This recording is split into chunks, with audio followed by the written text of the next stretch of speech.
Bom dia, boa tarde, boa noite. Está começando agora mais um episódio do podcast da Wittenbergs, o Wittencast. O meu nome é Al, e no episódio de hoje iremos falar um pouco sobre a escolástica reformada, sobre grandes nomes que talvez você ouvinte não conheça, mas que fizeram parte da história da reforma da igreja e influenciaram toda uma tradição. E hoje está conosco mais uma vez o professor Francisco Tourinho. Por favor, pode se apresentar. Graças e paz a todos que estão ouvindo. Aqui, Francisco Tourinho, autor do livro O Calvinismo Explicado. Al, te perguntar aqui uma coisa antes de... Eu sei que é tu que vai me perguntar, né? Mas eu queria te perguntar uma coisa. Pode perguntar. Esse Al aí é de Alfonso Elrio, que é lá do Fullmetal Alchemist? Não, é quase isso. É que meu nome é Alan, né? Eu só tirei as duas últimas letras e ficou Al. Entendeu? É uma meta. Ah, tá, legal. Então, Mas poderia ser. então não é de Alfonso, não. Pô, mas poderia ser. O personagem é legal pra caramba. Mas então, começando agora seriamente, né, com as perguntas, a primeira pergunta que a gente precisa responder, antes de tudo, é a seguinte: o que é escolástica? Escolástica, é um período da história da Igreja Cristã que ficou conhecido por esse nome, porque foi um período em que começou a se desenvolver uma teologia mais científica. O que eu quero dizer com uma teologia mais científica? Uma teologia que é mais voltada para uma investigação, para um método, para uma sistematização, no sentido de procurar realmente uma verdade objetiva. Os pais da igreja, antes do escolasticismo, ele vai surgir ali mais ou menos com Boécio, né, por volta do ano 500 depois de Cristo, né? Ele é considerado o primeiro escolástico. Ele foi o primeiro a comentar uma obra de Aristóteles, né? E ele foi o primeiro também a fazer procurar uma teologia mais sistemática, né? Embora Agostinho já tenha feito isso antes dele, mas Agostinho ainda se encontra entre aqueles pais que eram mais místicos, né? Então, os pais da igreja, eles eram mais místicos. E aí, a partir do momento em que começa-se a sistematizar e a racionalizar mais a teologia, então nós temos um período que é chamado de período escolástico. Veja bem, nós temos o período escolástico e nós temos a própria escolástica. Essa nunca acabou, em teoria, né? Nunca acabou, porque ainda existe teologia escolástica hoje. Agora, o período escolástico, ou seja, que foi caracterizado que era majoritariamente e que também se desenvolveu as típicas doutrinas desse período, ela vai ali do século VI até por volta do século XVIII, que foi quando tivemos os primeiros contatos com o iluminismo, né? E aí o iluminismo, na época, ele praticamente apagou, né, o escolasticismo. E aí nós tivemos um período de um escolasticismo que ficou marginalizado na academia. Antigamente ele era o centro, né, o centro das atenções, né? A teologia sagrada, ela era a maior das ciências. E aí, com o advento do iluminismo, com o advento de filosofias ateístas, a teologia sagrada ela passou a ser marginal, né? Inclusive, esses efeitos a gente sente até hoje. Se você for pegar, por exemplo, a maioria dos cursos de teologia hoje, que são confessionais, eles não são reconhecidos pelo Estado. Não tem a chancela do MEC. Para se ter uma chancela do MEC, você tem que ter... basicamente, teologia vira ciências da religião, né? Vai ter outro foco. Você não pode ter um curso de teologia para formar sacerdotes e ser um curso chancelado pelo MEC, né? E é autorizado como curso livre, como tem vários outros cursos no Brasil que são cursos livres, né? Os próprios cursos militares, por exemplo, são cursos livres, mas eles são cursos que servem intracorpos, né? Ou seja, dentro do próprio Exército, aquele curso é considerado um curso superior, um curso técnico, né? Então, os cursos hoje de teologia são intracorpos, a grande maioria, né? Não todos, né? Existem os cursos com a chancela do Estado, mas eles são cursos que basicamente são ciências da religião. Então, a gente tem que período escolástico foi esse período da Idade Média, tanto da baixa, da alta, predominou esse método, e temos a escolástica como método em si. Aí sim, nesse caso nunca acabou, né? Ainda hoje a boa teologia ainda se comporta dessa forma, né? Com o método escolástico. Uma dúvida que eu tava aqui era que sobre a filosofia escolástica, é que os escolásticos eles eram todos aristotélicos ou tinha alguma diferença? Não. Na verdade, o aristotelismo ele entra como uma filosofia predominante dentro do escolasticismo com o Alberto Magno, né? Que foi Alberto Magno, se eu não me engano, exatamente, Alberto Magno, ele foi o professor, o mestre de Tomás de Aquino. E com Tomás de Aquino, essa filosofia se solidifica aristotelicamente. Só que o próprio aristotelismo ele chegou a ser condenado na Idade Média. Teve um papa, que agora não lembro o nome, que depois a gente pode pesquisar rapidinho, que ele condenou o aristotelismo, e aí outras filosofias surgiram, mas depois primeiro foi condenado, depois foi descondenado, né? E ficou condenado apenas o averroísmo, né? Que era um outro tipo de aristotelismo, uma outra interpretação de Aristóteles. Mas em oposição a Tomás de Aquino, por exemplo, surgiu Guilherme de Ockham, existiam os místicos ainda na Idade Média existiam os místicos, como São Bernardo de Claraval, por exemplo, era um místico. Não necessariamente ele era... você precisava ser um escolástico na Idade Média, não era necessário isso. Os franciscanos, por exemplo, todos eles eram místicos. E nós temos Tomás de Aquino com os tomistas, que era uma corrente muito forte, que eram realistas moderados, né, aristotélicos. Nós tínhamos Guilherme de Ockham, que era um nominalista, né, ou seja, ele já não era aristotélico, era mais platônico, né? E você tinha, por exemplo, os escotistas, né? Os escotistas, isso é interessante, porque os escotistas também são aristotélicos, só que eles dão uma outra interpretação a Aristóteles. Então, assim, ou seja, dentro da própria filosofia aristotélica, você pode ter diferentes interpretações, né, dessas linhas, ou pelo menos fazer como Tomás de Aquino fez, usar Aristóteles como um reforço à teologia cristã, e não como uma base no sentido de ser o pressuposto, né? Aristóteles não é o pressuposto do tomismo. O pressuposto do tomismo é a teologia sagrada cristã. São as escrituras, é a tradição da igreja, e Aristóteles entra aí para reforçar, para ajudar, para explicar. Que é um erro que muitos oponentes cometem contra o próprio tomismo. Assim também são os escotistas e outras linhas que são também aristotélicas, mas nem todo mundo era aristotélico, existiam os platônicos. O próprio Tomás de Aquino, ele não é 100% aristotélico. Ele tem traços do platonismo nele também. Entendeu? Então, assim, não existe ninguém 100% aristotélico na Idade Média.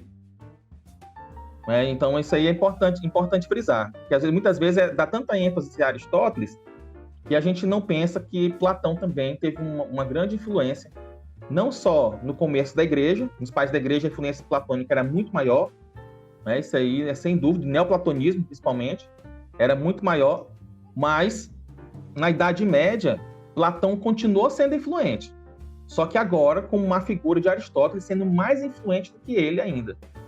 No entanto, ele também era influente. Então existia esse misto entre Platão e Aristóteles. Não era 100% aristotélico, não. No caso, eu também queria fazer outra pergunta em cima desse mesmo tópico, que quando a gente for falar, então, da escolástica reformada, vai ser exclusivamente aristotélica, ou você vai ter reformadores que seguiam outras tradições também? Dentro dos reformadores, eles foram...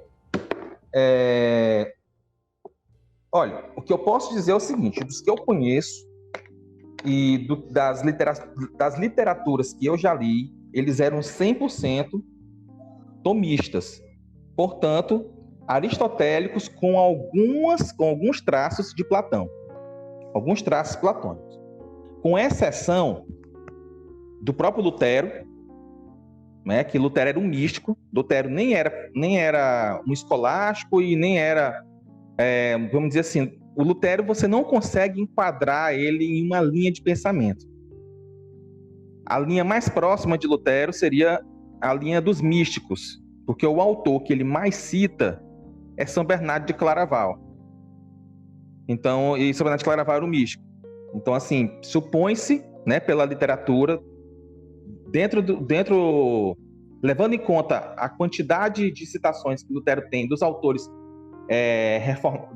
medievais e antigos, ele era dado a Platão, porque ele falou que Platão era maior do que Aristóteles.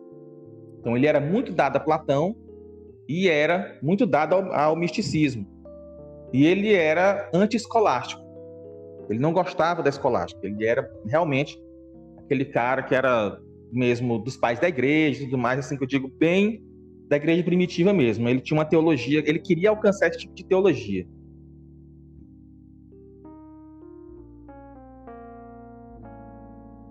Isso. Essas 97 teses é importante frisar que ele fez isso daí antes das 95 teses que ele pregou na porta de Wittenberg. Então ela é anterior, então é um Lutero jovem. Isso não significa dizer que a teologia luterana, como um todo, ela é anti-escolástica também, radicalmente. Ele fez aquelas... Se você for ver depois, os luteranos eles se tornaram muito mais escolásticos depois do Lutero. Se tornaram muito mais escolásticos, apesar de que eles nunca foram tão escolásticos como os calvinistas, por exemplo.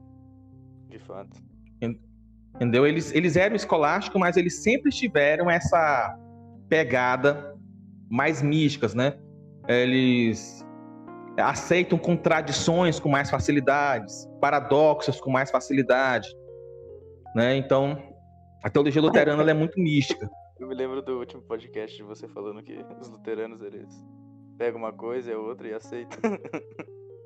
É engraçado que até mesmo muitos arminianos são assim hoje também. Você cobra uma coerência lógica e eles vão dizer, não, é isso que a Bíblia ensina. Se a Bíblia ensina isso daqui, eu não estou interessado se há uma concordância lógica entre as duas afirmações, né? E para o escolástico, né, o calvinista escolástico, ou a escolástica reformada, isso é absurdo assim, para a gente, né? Porque a teologia escolástica ela é uma teologia científica. Então, ela exige um método e que tenha como busca objetiva da verdade. E não tem como a verdade ser contraditória. Então, esse é um princípio, né? Vamos dizer assim, né? Assumido, um axioma que é assumido. Não tem como você assumir duas sentenças contraditórias e as duas serem verdadeiras. Então, ou seja, aquele pensamento não pode ser verdadeiro porque as duas se contradizem. E a gente não pode colocar isso na conta de Deus. Chegar e dizer, não, é porque Deus ele é todo poderoso e por isso ele pode existir contradições lógicas para Deus, né? E aí a gente vai ter, por exemplo, que Lutero ele vai dizer isso, que nós não podemos aplicar a lógica a Deus. A lógica ela deve ser aplicada somente no mundo dos homens, para resolver os conflitos sociais, para a boa vivência, para as ciências naturais, para o raciocínio. Mas no caso eu já vi muito calvinista moderno também falando isso. De que você tentar conciliar a responsabilidade humana com a soberania divina é um paradoxo insolúvel e a gente Sim. aceita assim. Tem muitos que fazem essa saída, mas porque o calvinismo moderno ele também rejeitou a escolástica. Então, houve um rompimento. O que é interessante é que o próprio Jonathan Edwards, que pelo menos até agora que se sabe é que esse rompimento houve nele, ele admirava muito os escolásticos. Inclusive, ele dizia que o maior teólogo escolástico era Francisco Soares. Só que o John Edwards, ele passa por diversas fases. Então, ele teve uma fase que ele era ocasionalista, ele teve uma fase que ele era mais escolástico, e ele teve uma fase em que ele era mais místico, que é justamente onde ele escreve esses grandes sermões, que ele vira um grande espiritualista, entendeu? E aí, quando essa fase mais acadêmica de Jonathan Edwards, ele mistura justamente, ele abandona a filosofia escolástica para poder misturar a teologia cristã com uma teologia, com uma filosofia mais iluminista, mais moderna, que eu digo, para o tempo dele. Então ele vai citar Locke, muito Locke, né? Ele cita praticamente aquele livro dele, Da Liberdade da Vontade, é um diálogo entre ele e Locke. Você não vê uma citação dele de nenhum autor medieval, de nenhum pai da igreja. Eu li o livro, não li o livro todo, mas li o livro quase todo e não lembro de citações da tradição cristã. É basicamente um diálogo entre ele e Locke. Então, assim, o calvinismo moderno acusa os escolásticos de darem brecha para o paganismo porque são aristotélicos, ao mesmo tempo que não falo nada contra Jonathan Edwards por dialogar com um filósofo, entendeu? Que era iluminista, né? Então, assim, geralmente são contradições em cima de contradições, né? E aí, atualmente, nós temos muitos calvinistas que eles se voltaram para uma visão mais luterana do mundo. Então, aí tem essa questão dos paradoxos, né? Essa rejeição do escolasticismo ainda é muito embrenhada, né? Então, assim, usa-se a lógica aristotélica, mas não se usa o escolasticismo. Aí o que fica aquele cavalo manco, né? É um cavalo de 3 pernas, você não consegue andar direito. O bicho não vai andar direito. É um cavalo de 3 pernas. Então, o que vai acontecer hoje no calvinismo moderno é o seguinte: ou se afirma as duas coisas e diz que é um paradoxo, que eles não dizem ser uma contradição, dizem ser um paradoxo. Que por ser um paradoxo é uma coisa que não se consegue explicar para nós hoje, mas que no céu existe uma explicação, igual a Trindade. Então não é contraditório, não é uma contradição palmar realmente, é um paradoxo, ou seja, um mistério. Coisas que a gente não entende aqui, mas que objetivamente elas não são contraditórias. Ou então se parte para o outro lado, o do ocasionalismo, que ganhou muito espaço, né? Que é dizer que eles não assumem que há uma contradição lógica. Então, para conciliar logicamente, se Deus decreta, o homem realmente não tem liberdade.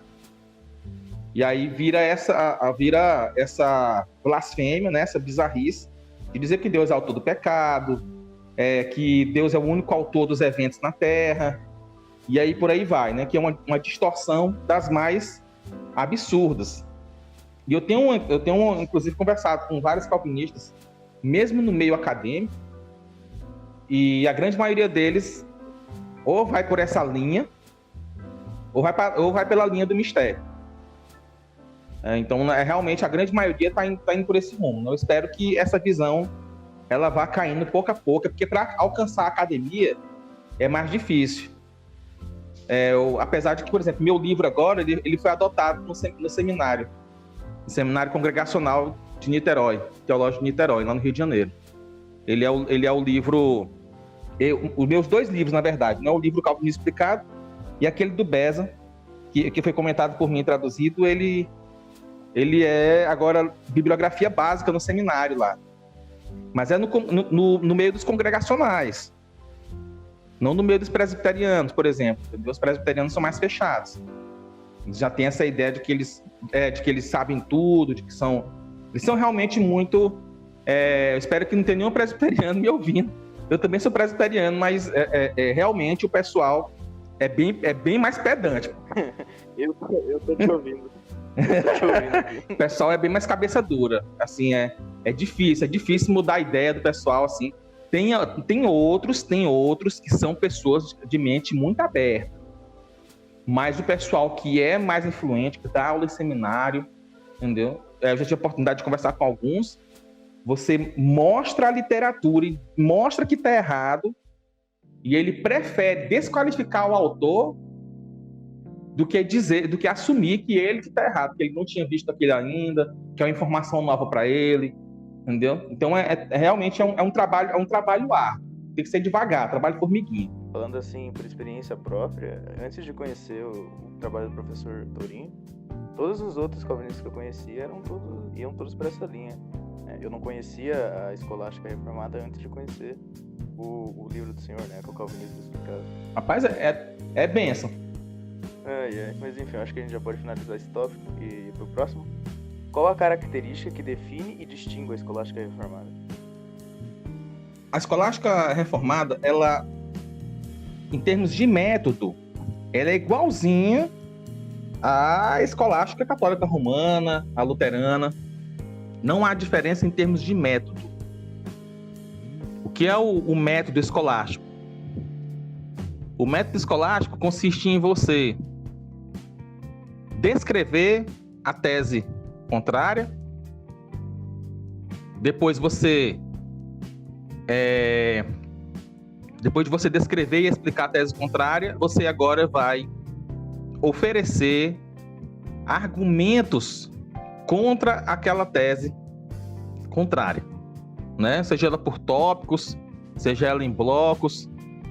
Há outras características também da escolástica, é que ela não é muito dada à questão de exegese das escrituras.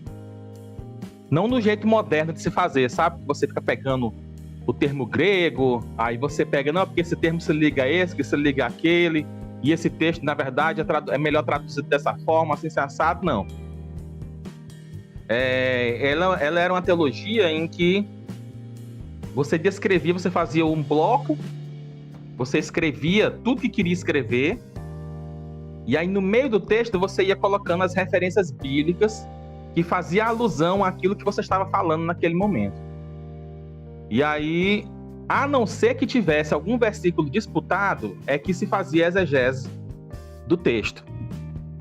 Mas sem isso, sem versículos disputados, você apenas expunha a sua ideia, e aí ou no final, como nota de rodapé, ou então no próprio texto, você colocava os versículos bíblicos que faziam alusão àquilo que você falava.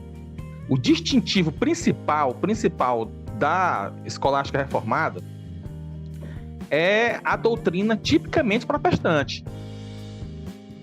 Porque foi mudado as fontes. Agora, a ênfase maior é a escritura. Não é mais a tradição da igreja. A tradição da igreja ainda é um recurso muito forte, mas não é mais o principal. Com o surgimento também do protestantismo, surge também uma procura pelos escritos originais da Bíblia. Então, antigamente, na igreja de Roma, se utilizava a Vulgata. Era uma tradução em latim, que foi aquela que foi feita por São Jerônimo. Então, o Robert Estienne, ele já tinha feito, na época da Reforma, uma tradução direto do hebraico e direto do grego de vários manuscritos que ele saiu pegando em todas as universidades que tinha na época. Ele viajou a Europa inteira pegando manuscritos e ele fez uma tradução crítica direto dos originais, e ele coloca esse texto traduzido junto ao lado da Vulgata e tecendo críticas aonde ele considerava erros de tradução na Vulgata. Aí já sabe no que deu, né? A Inquisição bateu na porta dele, entendeu? Então foi problemático, né? Ele não chegou a ser morto nem nada, mas ele teve que fugir. Ele foi parar em Genebra. Lá em Genebra ele teve a oportunidade de imprimir o Novo Testamento grego dele. E foi o primeiro Novo Testamento dividido em capítulos e versículos. Então foi um protestante que fabricou, né, que dividiu o Novo Testamento, não o Antigo Testamento. O Antigo Testamento já tinha. Mas o Novo Testamento, dividido em capítulos e versículos, foi um protestante que fez. E Teodoro de Beza, ele usa essa tradução do Robert Estienne. Antes disso, nós tínhamos, por exemplo, Lutero. Lutero usava uma versão erasmiana. Mas ele já tinha acesso aos originais, grego. Isso é importante, porque os protestantes eles já começaram a trabalhar dentro do texto original. Eles não estavam pegando mais aqueles textos da Vulgata, os textos em latim. O João Calvino, por exemplo, quando ele foi escrever as Institutas, os versículos que estão ali citados, todos os versículos foram traduzidos por ele, direto. João Calvino não chegou a traduzir uma Bíblia inteira, mas os versículos, quando ele usava os versículos nas Institutas, eram versículos que eram traduzidos por ele. Ele não pegava os versículos direto da Vulgata. Então, ele é uma tradução própria, também, pode-se dizer, entendeu? Então, assim, essa volta às Escrituras é um grande diferencial da escolástica protestante e da escolástica reformada, especificamente, que é o que nós estamos falando aqui.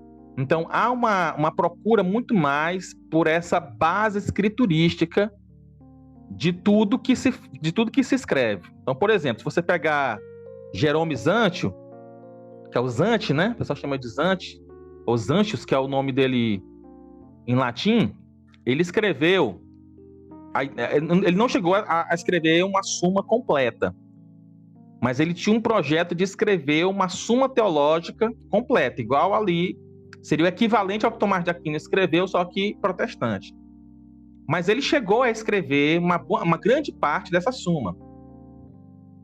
E a parte dele de teontologia superou em muito a parte de teontologia de São Tomás. Isso quem fala, não sou eu que estou falando, eu estou puxando o saco dos anjos. Quem fala isso daí é o Patrick Donnelly, né, que é doutor em teologia medieval e é jesuíta. Tá? Ele é católico romano. Essa afirmação é dele, de que a parte de teontologia de Zante, na Suma do Zante, supera em muito a Suma teológica de Tomás de Aquino. Por que supera?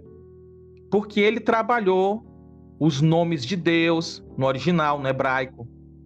Ele, em cada nome desse, ele dá várias descrições, faz um estudo aprofundado da escritura, do que a escritura fala a respeito do próprio Deus. Então, enquanto a Suma Teológica ela é predominantemente filosófica, Zante consegue ser filosófico e também teológico, dando um arcabouço muito maior de versículos bíblicos, de exposições bíblicas, né? Tem até um quadro comparativo entre uma Suma e outra. Então, apesar dos protestantes manterem o método escolástico e a filosofia escolástica, principalmente atomista, teve essa introdução da escritura e uma ênfase na escritura por parte da escolástica protestante. Certo, então, passando para a próxima pergunta, né? Quais são os grandes nomes da escolástica reformada? Já falamos aí de Jerônimo Zante, mas deve ter outros, né? Tanto do lado calvinista quanto luterano. Tá, tem sim, tem uma carrada porque a escolástica reformada, ela é dividida por períodos, entendeu? Então você tem o período da alta ortodoxia, que ela vai de 1640 a 1725, que os principais representantes é João Calvino, Wolfgang Músculos, você vai ter Pedro Marti Vermigli, o Jerome Sanches e o Andreas Hipérios. Eu acho esse nome bonito, Andreas Hipérios. Negócio que eu já tenho 4 filhos, porque se eu fosse ter mais um, eu não quero ter mais não, porque 4 meninos já é 4 meninos, né? Mas se eu fosse ter mais um, acho que eu ia colocar esse nome bem aqui, Andreas Hipérios, que eu acho bonito o nome dele. Que era o período da alta ortodoxia, né? E aí depois a gente vai ter o Samuel Maresus, vai ter Johannes Cossessius, Gisbertus Boetius, vai ter Francis Turrentin, né? Todos eles nesse período chamado ortodoxia tardia, né? Que teve a alta ortodoxia e teve a baixa ortodoxia. E aí depois a gente já vai ter um abandono da teologia escolástica, que ela já, depois de 1725, você vai ter um abandono da teologia escolástica, e aí você vai ter o John Gill, por exemplo, Bernardes de Mó, que são homens, né, que já começam a militar contra a teologia escolástica. Na verdade, assim, no meu ver, o último grande escolástico que realmente contribuiu assim de forma a ser combativo, a ser uma pessoa que realmente construiu teologia, no meu ver, foi Francis Turrentin. Depois dele, nós tivemos, sim, outros bons teólogos, mas eram bons teólogos que repetiam mais do mesmo. Eles não inovaram em nada, eles não construíram nada, né? Apenas escreveram mais do mesmo, né? Então, você vai ter, por exemplo, aquele Benedict Pictet, que eu até gosto da teologia dele, mas ele não inova em nada. Né? Você vai ter, por exemplo, Johannes Volebius. É um cara bacana, é bom para servir como fonte, ele descreve bem as doutrinas, entendeu? Mas não é aquele cara que igual o Turrentin. O Turrentin, ele tem um caráter apologético mesmo, da defesa da fé. Você vai ler o Compêndio de Teologia Cristã do Johannes Volebius, é basicamente descritivo. Ele descreve as doutrinas reformadas como se você estivesse lendo uma confissão. Você não tem um caráter apologético, você não tem uma estrutura realmente escolástica, que eu digo igual o do Turrentin, que ele descreve a teologia oposta e aí analisa essa teologia, citando as fontes, procura citar os pais da igreja, a tradição, concílios, tudo isso Turrentin faz. E aí quando você vai para um Volebius da vida, por exemplo, você não tem esse tipo de citação. Então são teólogos realmente que depois eles não construíram nada. Então, assim, esses são os grandes nomes, né? Agora, se eu fosse pegar... Ainda tem um nome que ele não é do período escolástico, mas ele foi um grande escolástico. Mesmo fora do... Francisco Tourinho. Não, eu não.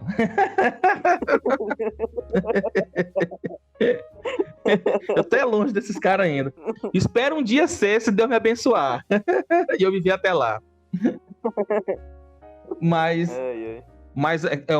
ele foi um grande escolástico, embora não na época, no período da escolástica protestante, mas ele foi um grande escolástico, foi Hermann Bavinck.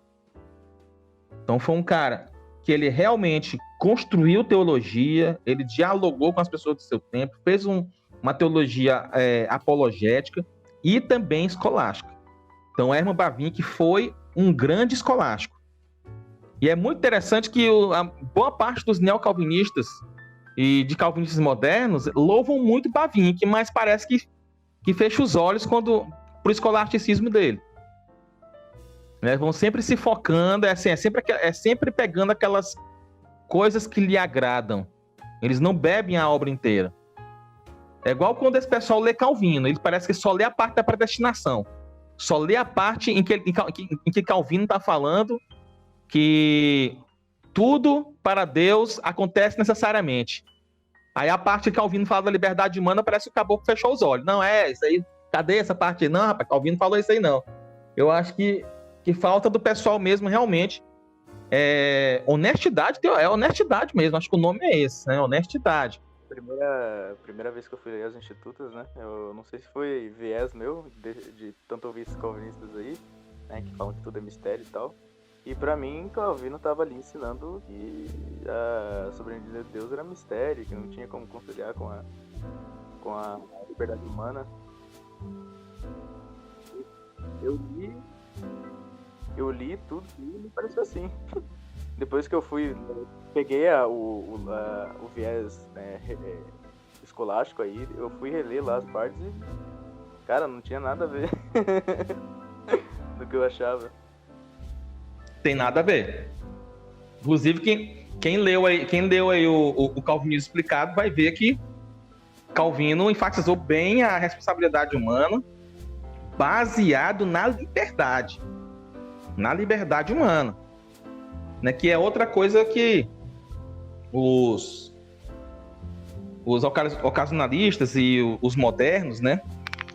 Esses pressuposicionalistas, se você pegar, por exemplo, John Frame, até mesmo esse pessoal aí que é evangeliano, eles vão dizer que a responsabilidade vem de uma atribuição do próprio Deus, né? Porque é um dever do homem fazer, e aí é Deus que imputa a eles a responsabilidade.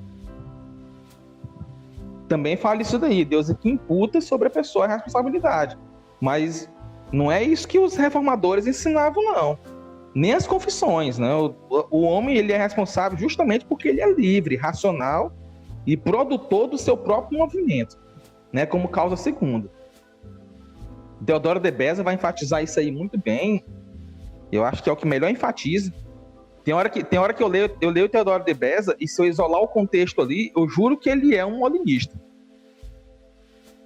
Porque ele trabalha realmente essa questão do mover próprio do homem, né? Você pensa que se você não ler a obra inteira, você vai pensar que ele está falando que o homem produz seu próprio movimento, independente de Deus, igual os molinistas pensam.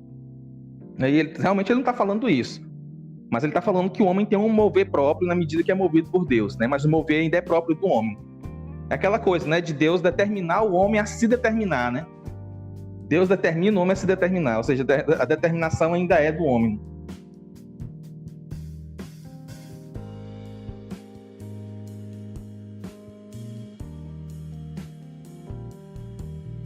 Depois de João Calvino, se você for pegar, por exemplo, o Teodoro de Beza, ele proibiu de que qualquer pessoa que não fosse aristotélica ensinasse na Academia de Genebra. Então você vai ter que após a morte de Calvino, o aristotelismo ele reinou, inclusive entre os luteranos. Então, assim, dentre os reformadores, vai ter Zwingli, por exemplo, ele era aristotélico. Você vai ter Zwingli, você vai ter... Aí, João Calvino, ele começou muito platônico e terminou a vida mais aristotélico. Apesar de que Calvino, ele não era ele era muito teólogo e pouco filósofo. Então ele pouco aborda a filosofia realmente, embora ele se utilize de alguns recursos como as 4 causas aristotélicas, né, para poder explicar algumas coisas, como por exemplo a Ordem Salutis, né? Ele explica através das 4 causas aristotélicas. Sobre a questão da relação de Deus e o mal, né? Ele fala sobre a questão da causa instrumental, da causa imediata, causa remota. Isso tudo são linguagens aristotélicas. E Calvino se utiliza desses recursos. Então, mais para o final da vida, Calvino ele era mais aristotélico. No começo da vida, ele era mais platônico. E era normal que os reformadores tivessem essa ojeriza, né? A tudo aquilo que viesse de fora, da Igreja de Roma. E no caso de Lutero, por exemplo, o maior carrasco dele foi o Tomás Caetano, que era basicamente Tomás de Aquino vivo, a reencarnação de Tomás de Aquino, né? Então é natural que o próprio Lutero não gostasse de Tomás de Aquino, porque o maior opositor dele na época era um grande tomista. Então, assim, se você for pegar a primeira geração realmente de reformadores, eles vão discordar ali um pouco entre si. Mas após esses primeiros reformadores, Lutero, Calvino, todos eles eram tomistas.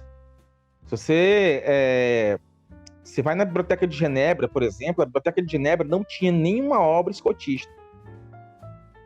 Nenhuma obra nominalista. Tinha todas as obras de Tomás de Aquino e tinha 12 obras de Caetano, do cardeal Caetano, esse que é o Tomás Caetano. 12 obras dele na academia, na biblioteca da Academia de Genebra. E algo interessante que às vezes algumas pessoas falam que Lutero era nominalista, mas isso aí já foi contestado e já foi esquecido na academia, né? Quem gosta de ressuscitar isso daí são esses católicos apologistas aí que não sabe nem quem é o pai deles direito e quer saber de teologia. Aí eles vão dizer que Lutero era nominalista, uma tese que surge lá no século XVIII, né? Mas essa tese já foi derrubada, primeiro porque não existe nenhum luterano nominalista. E aí, como é que Lutero foi nominalista e não produziu nenhum nominalista?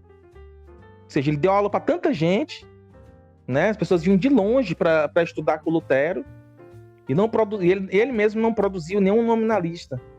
Não existe nenhum grande autor luterano que tenha sido nominalista. Falando em Lutero ser nominalista, eu me lembro bem que no podcast que você gravou com o pessoal do Razão na Garagem, você falou que Lutero ele tinha muita influência do Guilherme de Ockham. Sim, isso é verdade. Agora, por ele ter uma influência de Guilherme de Ockham, isso não o torna um nominalista. Isso aí é porque, assim, igual, por exemplo, Tomás de Aquino tinha influência de Platão, mas ele era mais aristotélico. Então, da mesma forma, Lutero tinha uma influência de Ockham, mas ele não era um nominalista. Ele era, na verdade, um místico. No caso, essa influência, ela vinha do quê? A influência de Ockham para Lutero veio mais naquela questão da teologia dos dois reinos, né, que Lutero elabora. E também Lutero meio que usava Ockham para rebater os tomistas, entendeu? Mas nunca foi algo que foi assim essencial para a teologia de Lutero. E aí tem um detalhe também, que é porque o professor de Lutero, ele era um nominalista realmente assumido. Ele era um nominalista assumido. E aí, pelo fato de Lutero ter sido aluno desse cara, que agora eu não lembro exatamente, não lembro mais o nome dele, eu tinha em mente na época isso daí. Eu tenho um artigo aqui que eu escrevi, tá no meu blog, que tem o nome do indivíduo. Pelo fato dele ter sido aluno de um nominalista e ter sido treinado como um nominalista, faz com que nós pensemos, ou que a gente deduza, que ele tinha tido influência nominalista. Isso aí parece ser óbvio. Agora, na teologia de Lutero mesmo, nós não encontramos essa influência, essa manifestação desse nominalismo que ele sofreu influência. Não uma manifestação forte, assim, de forma que seja perceptível a ponto de chegar e conseguir caracterizar Lutero como um nominalista. Você não vê, é raro, por exemplo, grandes nominalistas na história, como aquele Rinimi, Gabriel de Rinimi, nome dele.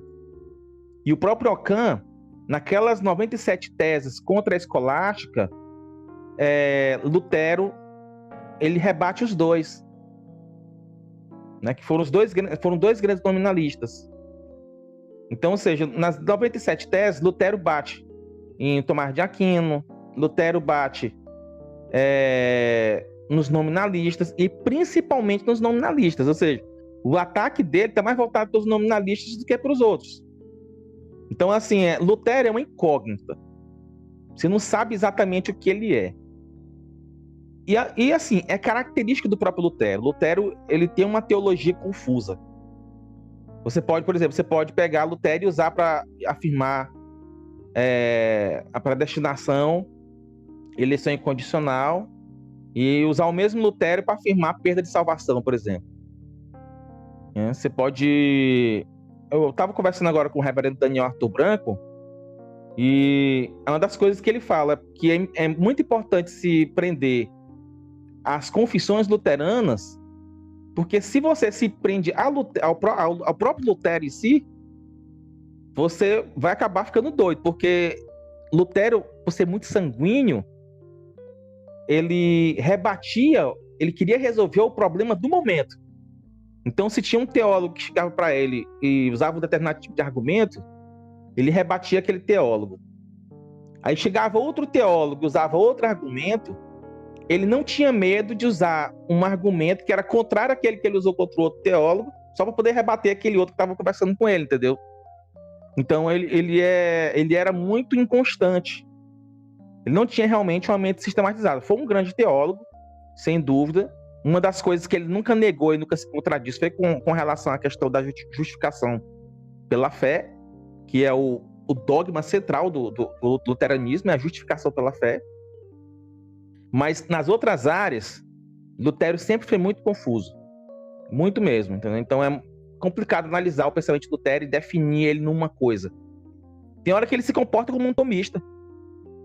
Você vai ler as explicações dele a respeito da concorrência divina, tem hora que ele se comporta como um tomista. E aí, em outra literatura, você vai ler, ele está criticando aquilo que ele falou antes. Entendeu? Aqui no meu próprio livro mesmo, eu faço uma crítica a Lutero sobre a questão do incenso diviso e incenso composito, né? Que é necessidade de hipotética, é necessidade de consequência, necessidade de consequente, né? E Lutero, ele rejeitou essa distinção, ele dizia que era inútil. E eu coloco isso no livro. Aí, eu traduzindo o livro dos Anti, tem um extrato, no livro dos Anti, tem um extrato do debate de Lutero contra Erasmus. E aí, no debate contra Erasmus, Erasmo acusa ele de fatalista. E o que ele faz? Usa a distinção de necessidade de consequência e necessidade consequente. Entendeu? Aí eu fiquei pensando, rapaz, Lutero, eu acho que era meio... ele era muito conveniente as coisas dele, entendeu? Então ele pegou e, contra Erasmo, ele usou necessidade de consequência e de consequente. Aí, já em outra literatura, quando ele estava debatendo com os tomistas, aí ele já estava falando que essa distinção era inútil, para poder afirmar o decreto divino. Então fica meio complicado. Falar de Lutero é muito complicado, entendeu? Você vai estudar a vida inteira Lutero e você não vai saber quem ele era. Agora, com relação, como eu estou te falando, em relação aos outros reformadores, por isso que Calvino, ele é o gênio sistemático da reforma. Por quê? Porque ele teve um pensamento coerente a vida inteira. E você tem Beza, que foi o sistematizador de Calvino. Você tem Calvino, que sistematizou a teologia protestante da reforma, e você tem Beza, que sistematizou Calvino. E aí, depois disso daí, todos eles eram aristotélicos, com características predominantemente tomistas. E tem aquele pessoal da reforma puritana, que eles eram mais dados ao ramismo, que era uma filosofia que era uma simplificação de Aristóteles. Não era exatamente o aristotelismo, em algumas coisas eles eram contrários ao aristotelismo, mas em outras coisas eles eram a favor do aristotelismo. Então era algo peculiar, mas não era assim, essencialmente contra Aristóteles. Daí você vai ter, por exemplo, Perkins, você vai ter, por exemplo, William Ames, que são esses homens que vieram, que são mais britânicos, que foram mais dados a uma lógica mais simples, né? Mas que também foram grandes teólogos. Tinham puritanos escotistas também. Rapaz, escotistas aí eu já não sei. Eu pelo menos assim, eu não conheço, né? Não conheço escotista, não. O que a gente tem era alguns que eram, assim, eram voluntaristas, mas não eram voluntaristas a esse molde extremista, assim, tipo como o próprio Scotus foi. Pronto, aí, ó, uma pessoa que foi voluntarista ao modo escotista mesmo, bem voluntarista mesmo. Lutero foi bem voluntarista. Justamente porque ele não acreditava que a lógica devesse se aplicar a Deus, entendeu? Então Deus podia praticamente fazer o que quisesse. E ele estaria certo. Né? Então essa lógica não se aplicava a Deus, assim como nossa moral também não se aplicava a Deus. Para Lutero, que foi uma das teses que foi contra o escolasticismo, foi justamente isso daí. Quando ele não foi contra Aristóteles no todo, ele foi contra aplicar a moral aristotélica a Deus. Então, você não podia pensar em Deus em termos morais, nos nossos termos. E aí daí saiu um voluntarismo, né? Porque, no caso, quando a lógica e também as nossas intuições morais não se aplica a Deus, então você tem realmente um voluntarismo. E alguns reformadores, a grande maioria, eu nem conheço algum que não seja. No caso, Zante, você vai pegar Turrentin, o próprio Calvino, eles tinham a sua parcela de voluntarismo, mas não era um voluntarismo extremista igual esse de Lutero. Né? Como é que era o pensamento desse pessoal? Eles pensavam o seguinte: Deus realmente não está sujeito às nossas leis. Não existem leis que realmente impeçam Deus de fazer nada. E tudo que Deus faz é bom realmente por natureza. Ou seja, realmente se Deus decidisse matar alguém, por exemplo, ou fazer você matar alguém, ou fizesse você pecar, por exemplo, Deus ainda seria justo se ele fizesse isso. Então, se ele fizesse, mas ele não faz.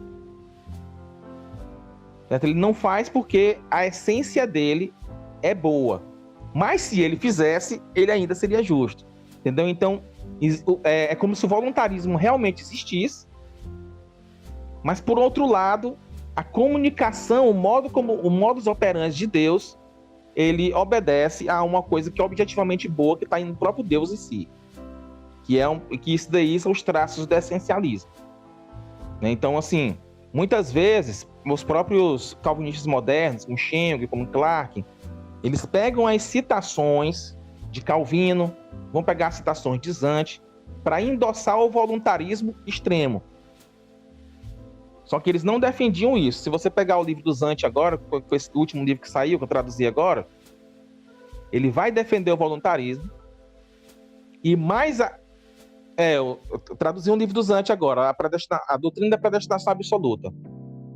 Nossa, eu vou comprar esse livro aí. R$49, viu? Já com frete incluso. Tem 130 páginas. Ô, Torinho, liberou o PDF aí pra mim, mano. aí tu me quebra. Aí nesse livro do Zante, você vai pegar o primeiro capítulo dele, ele vai defender o voluntarismo. Aí, no quarto capítulo, fazem uma objeção a ele. Qual é a objeção que é feita a ele? que por mais que Deus possa fazer tudo que queira fazer, ele não tem sujeito a nenhuma lei, né? Deus não pode contradizer sua própria essência, que é boa. E aí o que Zante faz? O que a gente esperaria que Zante falasse se ele fosse um Shengon, Gordon Clark? Ou ele mandaria um "e daí", né? Deus faz porque faz, né? Ou então ele iria dar uma resposta mais técnica, né? Que é uma resposta de Clark, né? Que ele iria dizer, não, mas o que Deus faz é justo por definição. Mas não, o que Zante faz é o contrário.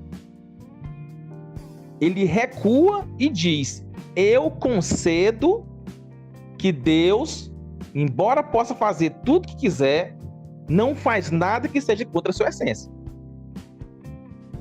Aí você consegue entender qual é o pensamento de Zante. Porque se você ler só o primeiro capítulo, você sai de lá achando que ele é um voluntarista igual Clark. Agora, se você ler o livro inteiro, você vai entender o pensamento global de Zante, né? E aí, quando você vai também olhar Calvino, é a mesma coisa.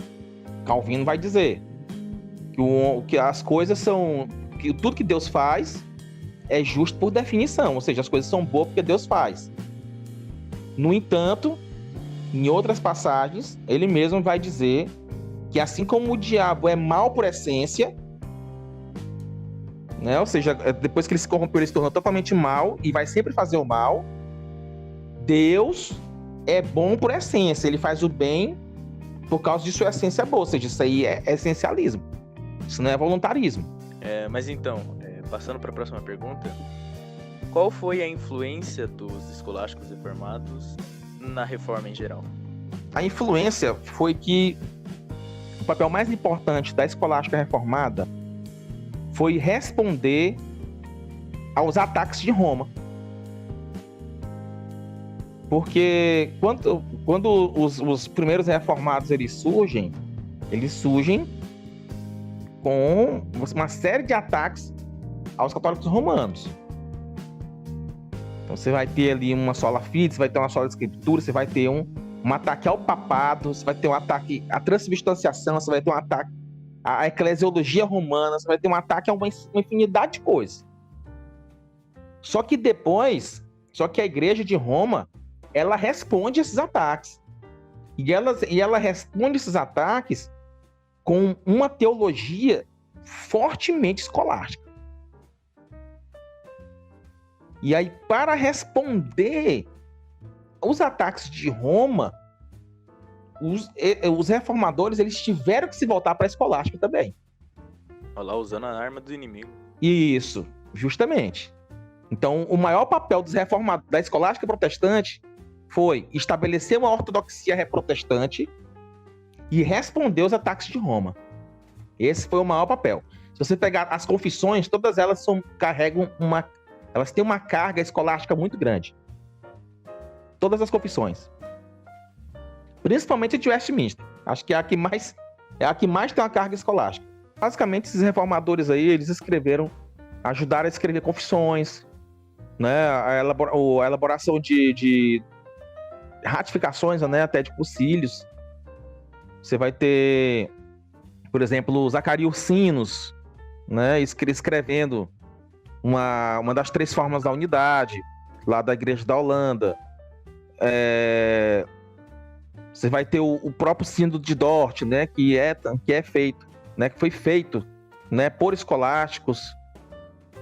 O combate ao arminianismo também, né? Foi feito por escolásticos.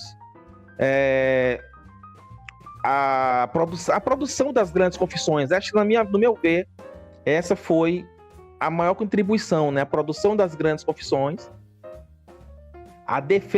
no caso, a formação de uma unidade de fé, né? A defesa contra os ataques de Roma. Essa foi o estabelecimento realmente de uma igreja e de uma doutrina ortodoxa. Isso aí é importante a gente frisar a questão da ortodoxia da doutrina, porque o tempo inteiro os protestantes eles estavam argumentando, inclusive o próprio Calvino fala isso quando ele escreve a carta ao rei, eles estão sempre argumentando que eles não estão contra a tradição da igreja.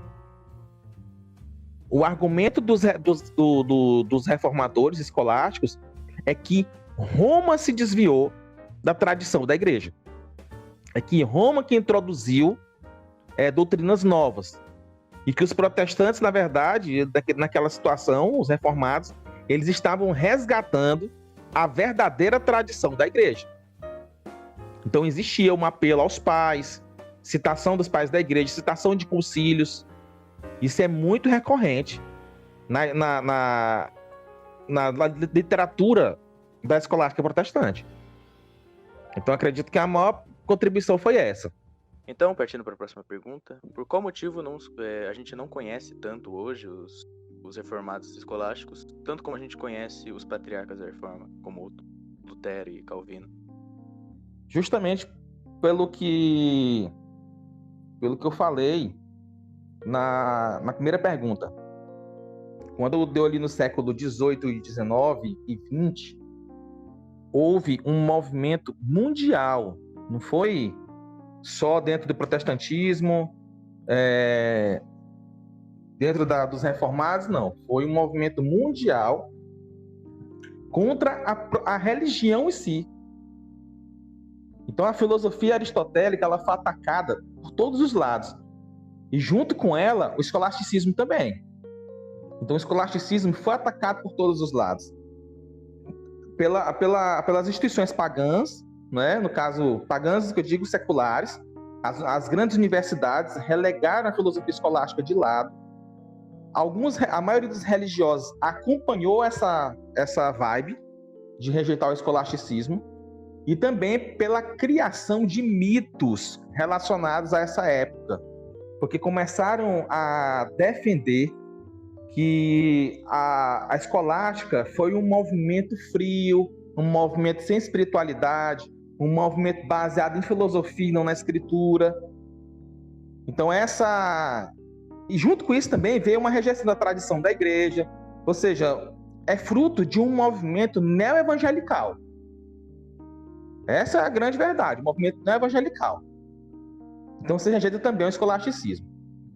Só para encerrar aqui, vou citar aqui o exemplo do professor Scott Clark, R. Scott Clark, que ele não é o Gordon Clark, tá? É Scott Clark. Que ele fez uma experiência durante 20 anos. Durante 20 anos, ele pegou literaturas do século XIX e do século XX e deu para os alunos lerem, os alunos dele lerem, e para que eles tirassem as conclusões do que era o escolasticismo protestante. Eles liam, e depois ele pegava e colocava esses mesmos alunos em contato com as fontes primárias. E, segundo o relato dele, foi unânime que todos esses alunos notaram e chegaram à conclusão de que a escolástica protestante era, na verdade, mal descrita pelos autores recentes, né, dos séculos recentes. Então, foi feita uma campanha realmente contra os escolásticos, inclusive com inverdades a respeito dos escolásticos protestantes, que fez com que nós hoje pensássemos que essa teologia deveria ser rejeitada. Então, assim, criou-se a ilusão de que Lutero e Calvino não eram escolásticos de jeito nenhum. Aí, lê esses dois caras aí, o restante de Beza para lá, paga todo mundo. Para você ter ideia, a primeira obra de Beza traduzida em português foi eu que traduzi, pô. Imagina só. Nós estamos em... Dizante também. Dizante também. A primeira obra Dizante em português foi eu que traduzi. Me diz, precisa disso, pô. Você tem uma editora do tamanho da Vida Nova, você tem editora enormes aí, pô. Os caras têm dinheiro, pô. Entendeu? Aí eu fico fazendo livro artesanal aqui em casa para poder a gente conseguir levar um conhecimento de qual era o pensamento dos reformadores, né? E é esse pessoal aí que se diz os reformados. É os reformados, mas no dia reformado não tem nada, porque não conhece todo dia dos reformadores. Fica complicado. E eu ainda sou o burro da história ainda. Se eu chegar e... Quando eu lancei o Calvinismo Explicado, eu fui chamado de herege. Herege, arminiana, não sei o quê. Até eu conseguir provar que focinho de porco não era tomada, meu amigo, eu levei muita caçada na cabeça.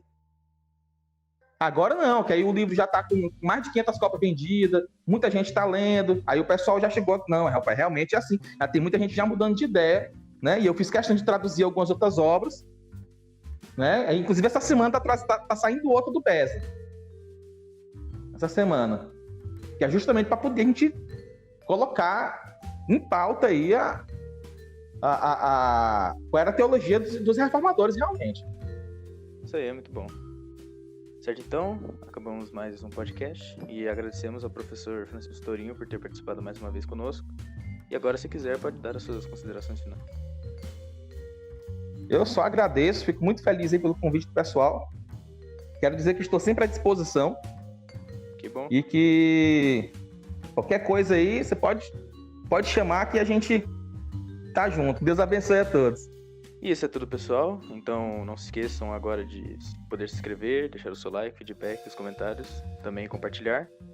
E também não se esqueçam de conferir as nossas redes sociais, os links para as nossas redes e também para os livros do professor estarão todos na descrição. Agradecemos a todos que ouviram até aqui e Deus abençoe a todos. Até mais.